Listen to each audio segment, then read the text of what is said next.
Hello, my name is Joel Davis, and I want to welcome you to my Leadership 3.0 channel and introduce you to the Founders Leadership Operating System. This is a 74-page detailed operating system guide supported by a multi-episode video and podcast series that is targeting founders and senior leaders at startups or scale-ups on their way to $10 million, $25 million, $50 million, or $100 million in revenue. You know, most companies don't fail because of their product alone. They often fail because of their leadership operating system. And you've seen it before. Sales gets blamed, engineering builds cool things that don't sell or are not what the customers are asking for. Marketing claims victory by hitting metrics that don't matter. Leadership blames their people first, yet the problem is upstream at the strategy, structure, and systems layers. Slowly, over time, instead of looking in the mirror, the culture breaks. These problems and more are what the Founders Leadership Operating System is designed to prevent or fix. This isn't theory. This is a proven system based on the best and worst practices at 200 plus startups from dozens of successful operating executives. And in this series, you'll see exactly where your company is breaking and how to fix it. So over the next few minutes, let me give you a sneak peek of what's inside the Founders Leadership Operating System Guide and really what Leadership 3.0, what the 1% of great leaders do and what it looks like. Culture is the operating system of the company. Culture governs behavior, decisions, accountability, and execution. Culture dictates what gets rewarded, tolerated, and ignored daily.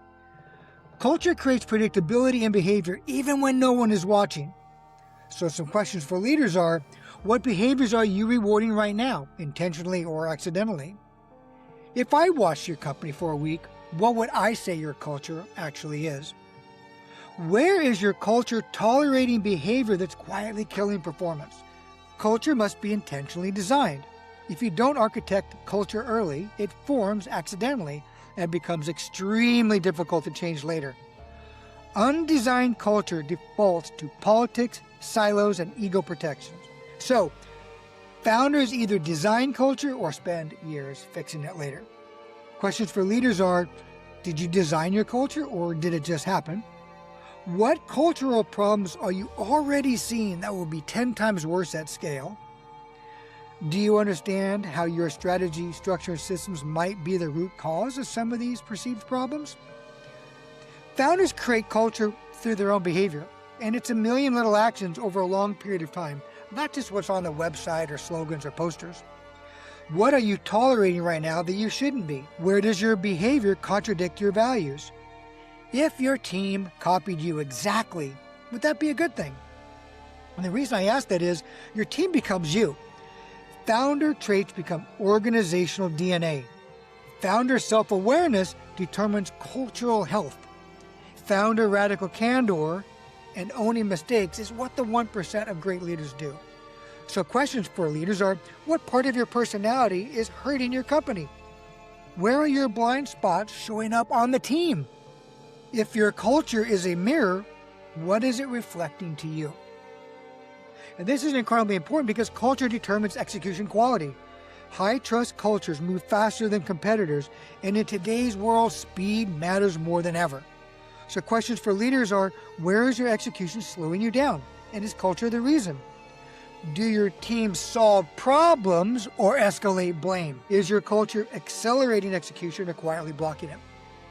Now, another component of the guide is competitive advantage. We cover 7 of them in the guide.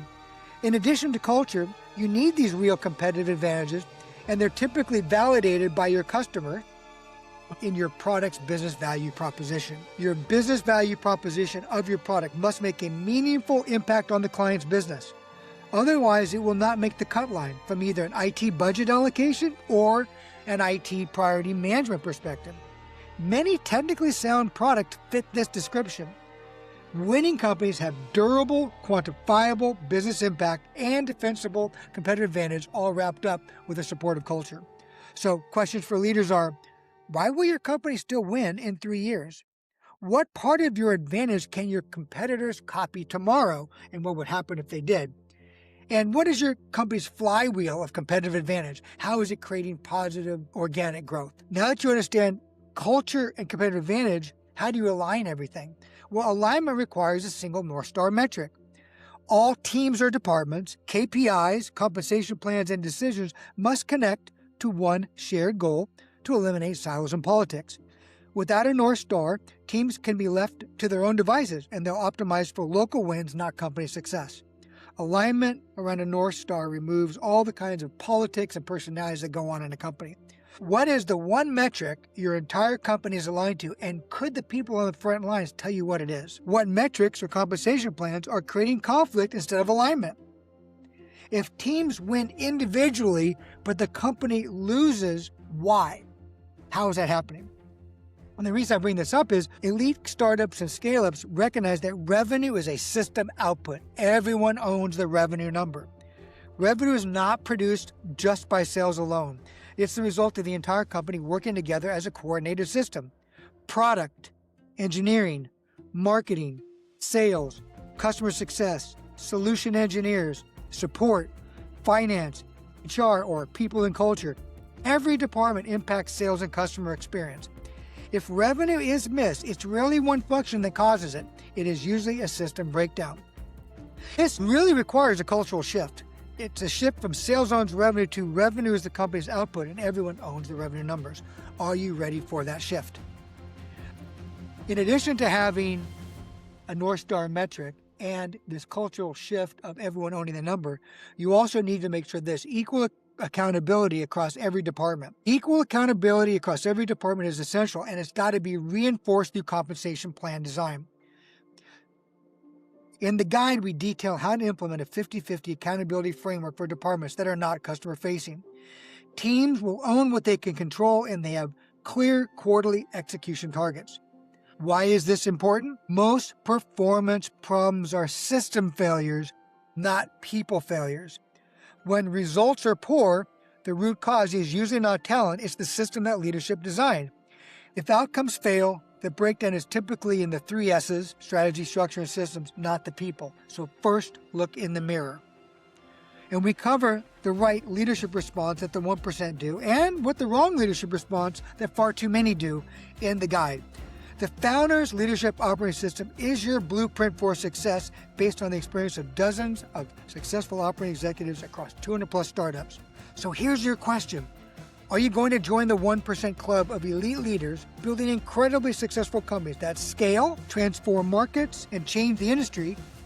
Or will you create a company that ends up being one of the failure statistics a few years down the road? Download the full guide, because the longer you wait to fix the system, the harder and more expensive it becomes. One team, one goal. Let's do this together. Watch the videos or listen to the podcast, and I'll see you on episode 1.